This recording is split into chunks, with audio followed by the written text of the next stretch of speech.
श्री शिवाय नमस्तुभ्यम. श्री स्वामी समर्थ. भक्तो नमस्कार. दिव्याची वात पूर्णपणे जळाली किंवा शिल्लक राहिली तर काय संकेत देते? भक्तो, आज मी तुमच्यासाठी एक अतिशय महत्त्वाची माहिती घेऊन आलो आहे, जी तुमच्या पूजागृहात, मंदिरात आणि उपवास व इतर धार्मिक विधी, दिवाळीसारख्या खास प्रसंगी दिवा लावण्याशी संबंधित आहे. तुम्ही कधी विचार केला आहे का, किंवा तुमच्या कधी लक्षात आले आहे का, की जेव्हा तुम्ही दिवा लावता तेव्हा तो तुमच्या आयुष्यात काय संकेत देत असतो? तुमच्या दिव्याची वात पूर्णपणे जळते का, की मग अर्धीच जळून राहते? आणि दिव्याच्या वातेवर फूल बनण्याचा अर्थ काय होतो? आधीच जळलेल्या दिव्यात पुन्हा वात पेटवणे तुमच्या त्रासाचे कारण असू शकते की नाही, हे तुम्हाला माहिती आहे का? आणि तोच दिवा किती काळ आणि किती वर्ष वापरायचा याचा विचार केला तर काय हे शुभ मानले जाते की अशुभ? आज आपण ही सर्व रहस्य उलगडून पाहणार आहोत. आणि दिवा तुमच्या आयुष्यात आनंद किंवा अडथळे कसे आणू शकतो हे सुद्धा जाणून घेऊ. या महत्त्वपूर्ण माहितीसाठी या व्हिडिओच्या सोबत शेवटपर्यंत बनून राहा. तर बघतो, तुम्हाला हे जाणून आश्चर्य वाटेल की जर तुम्ही तुमच्या पूजागृहातील मंदिरात दिवा लावताना ही चूक केली तर तुम्हाला त्याचे परिणाम नक्कीच भोगावे लागतील. दिव्याची वात पूर्णपणे जळते आणि बाकीची उरते तर हे वेगवेगळे संकेत देखील देतात, जे आपल्यासाठी हे जाणून घेणे खूपच महत्त्वाचे आहे. म्हणून या सर्व गोष्टी जाणून घेण्यासाठी या व्हिडिओच्या शेवटपर्यंत राहा. बघतो, जेव्हा आपण पूजा करतो तेव्हा कधी कधी आपला दिवा अचानक विझतो, आणि कधी कधी असेही होते की आपली पूजा झाल्यानंतर आपण देवासमोर तो दिवा जळत राहू देतो, परंतु काही काळानंतर तोच दिवा स्वतःहून आपोआपच विझतो आणि त्यामध्ये अर्धी जळलेली वात आणि तूप शिल्लक राहते. आणि कधी कधी तर आपल्या दिव्याची वात पूर्णपणे जळते आणि त्यात एक फूल देखील तयार होते. मग याचे वेगवेगळे नकारात्मक आणि सकारात्मक परिणाम आहे. म्हणून सर्वप्रथम आपण आपल्या दिव्यात जर फूल तयार होत असेल तर त्याचा अर्थ काय होतो हे जाणून घेऊयात. तर बघतो, जर आपल्या दिव्याच्या वातीत फूल तयार होत असेल तर त्याचा सरळ अर्थ असा आहे की देवाने आपल्या प्रार्थना स्वीकारल्या आहेत आणि तो आपल्या भक्तीने प्रसन्न आहे. याचा संकेत तो वातीत बनलेल्या या फुलाद्वारे देत असतो.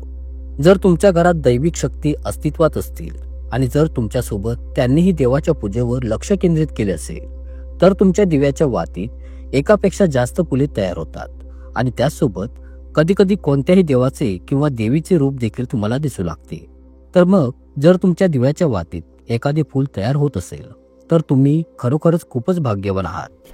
यासोबत तुम्हाला दिवा लावण्याचे काही नियम माहीत असले पाहिजे. बघतो, जर तुम्ही तुमची वात जुन्या दिव्यात ठेवून दिव्यात लावला तर असे केल्याने दुर्दैव येईल. ते तुमची पाठ कधी सोडत नाही. जर दिव्यामध्ये आधीच जळलेली वातीची राख किंवा कापसाची राख आणि काजळी असेल आणि तुम्ही त्यात तुमची वात घालून ती पेटवली तर असे केल्याने देव तुमच्यावर प्रसन्न होण्याऐवजी देव रागवतो आणि तुम्हाला याच्या खूप भयानक परिणामांना सामोरे जावे लागते. याचे परिणाम तुम्हाला दिसू लागतील. तुमची बनलेली कामे बिघडू लागतील, तुमच्या तिजोरीतील पैसे खर्च होऊ लागतील आणि तुमचे पैसे येण्याचे सर्व मार्ग सुद्धा बंद होतील. म्हणून नेहमी हे लक्षात ठेवा की जेव्हा पण तुम्ही दिवा लावता तेव्हा तुम्ही नेहमी स्वच्छ दिवा वापरावा. बघतो, यासोबत काही लोकांना दर काही दिवसांनी दिवा बदलण्याची सवय असते. यावर शास्त्रात असे म्हटले आहे की तुम्ही ज्या दिव्याने पूजा करता तो कधीही बदलू नका. तुम्ही तो दिवा सिद्ध होऊ द्यावा. जेव्हा देवासमोर दररोज दिवा लावला जातो तेव्हा तो दिवा कालांतराने परिपूर्ण होतो, म्हणजेच की शुद्ध होतो. तेव्हा देवाची सकारात्मक ऊर्जा त्या दिव्यात प्रवेश करते. आणि जेव्हा पण तुम्ही तो दिवा लावता तेव्हा तुमचे शरीर आणि मन दोन्ही शुद्ध व पवित्र होते. म्हणून तुम्ही तो दिवा दररोज स्वच्छ करावा. नंतर त्यात एक नवीन वात टाकून तो पेटवावा. जितक्या वेळा तुम्ही दिवा लावाल तितक्या वेळा तो स्वच्छ करा आणि पुन्हा त्याच दिव्यात नवीन वाती ठेवून लावा. पण जर तुम्ही चुकूनही तो दिवा बदलता तर तुमच्या प्रगतीत अडथळे येऊ शकतात. म्हणून कधीही तुमचा दिवा बदलू नका. 10 वर्ष 20 वर्षे सतत तुम्ही त्याच दिव्यात वाट पेटवत राहा आणि त्यामुळे तुमचा दिवा सिद्ध होईल आणि तुम्ही तुमच्या घरातही त्याचा चमत्कार पाहू शकता. बघतो, आता जरा लक्ष देऊन ऐका. जर तुमच्या घरात असा कोणताही रुग्ण असेल जो आजारी असेल किंवा ज्याचा ताप कमी होत नसेल तर हा दिवा काही वेळ भांड्यात ठेवा आणि आता त्या रुग्णाला हे पाणी प्यायला द्या. त्याचा ताप 10 ते 15 मिनिटात कमी होईल. तथापि जर तुमच्या घरात कोणी वाईट नजरेने किंवा तुमच्या व्यवसायावर कोणी वाईट नजर टाकली असेल किंवा तुमचा व्यवसाय नीट चालत नसेल तर हाच दिवा पाण्याने भरलेल्या तांब्याच्या भांड्यात ठेवा आणि रात्रभर तसाच ठेवा. दुसऱ्या दिवशी सकाळी तुमच्या घरात आणि दुकानात हे पाणी शिंपडा. असे केल्याने तुम्हाला स्पष्ट परिणाम दिसतील. कारण जेव्हा आपण आपल्या उपासनेत सतत त्याच वस्तूचा वापर करतो तेव्हा ती वस्तू शुद्ध होते.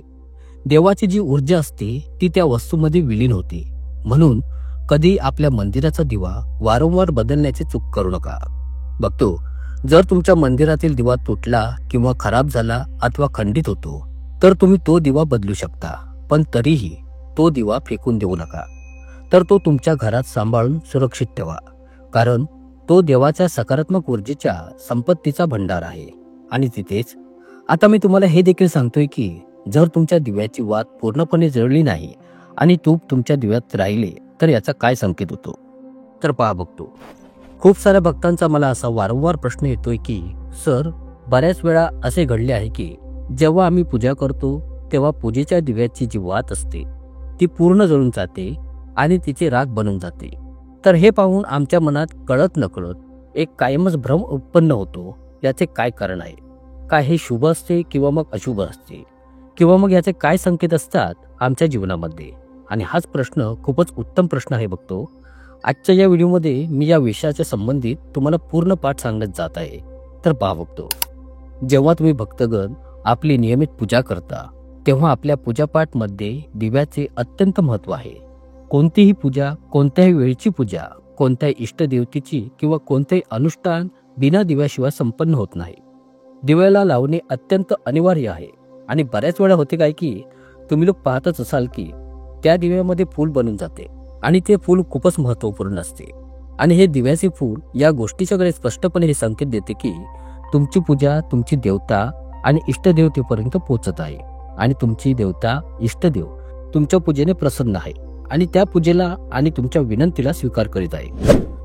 आता गोष्ट येते की बऱ्याच वेळा कधी कधी असे पाहिले जाते की जेव्हा तुम्ही भक्तगण पूजा करता किंवा दिवा पेटवता तेव्हा शेवटी दिव्याची वात जळत असताना ती वात स्वतः पूर्णपणे जळून जाते आणि ती जळल्यानंतर ती एका राखेच्या रूपामध्ये परावर्तित होऊन जाते. तुमची जी वात असते तिचा तुमच्या दिव्यामध्ये कोणताच अवशेष शिल्लक राहत नाही आणि ती पूर्ण वात जळल्यानंतर एका राखेमध्येच परावर्तित होऊन जाते. तर हा कोणत्या गोष्टीचा संकेत आहे? तर पहा बघतो, हा या गोष्टीचा संकेत आहे की तुमची पूजा, तुमची विनंती, तुमची आराधना तुमचे इष्टदेव, तुमचा देव यांच्यापर्यंत पोहोचत आहे आणि तुमची देवता यास स्वीकारित आहे. आणि सर्वाधिक महत्त्वपूर्ण गोष्ट ही आहे की तुम्ही त्या दिवशी आपल्या इष्टदेवतेपाशी अथवा देवाजवळ जी पण विनंती, आराधना केलेली आहे त्या विनंतीला त्या दिवशी त्यांनी प्रत्यक्ष स्वीकार केलेले आहे. म्हणजेच तुमचे ते काम खूपच लवकर पूर्ण होणार आहे अशी तुमच्या देवाची अथवा इष्टदेवतेची इच्छा आहे, असा त्यांचा तुम्हाला आशीर्वाद आहे. तर हा या घटनेचा असा संकेत आहे की तुमचा देव, तुमची इष्टदेवता तुमच्यावर अत्यंत प्रसन्न आहे आणि तुमच्या त्या मनोकामनेस त्यांनी ऐकलेले आहे आणि त्यांनी त्या स्वीकारही केलेले आहे. आणि एक प्रकाराने पाहाल तर त्यांनी स्पष्ट रूपाने तुम्हाला तथास्तु बोललेले आहे. तर बघतो, तुम्हाला अशामध्ये अत्यंत व खूपच प्रसन्न होण्याची गोष्ट आहे. अशा वेळी तुम्हाला जराही घाबरण्याची गरज नाही. तुम्ही त्या दिवशी अत्यंत प्रसन्न व्हावे की तुमची मनोवांछित इच्छा खूपच लवकर आता पूर्ण होणारी आहे.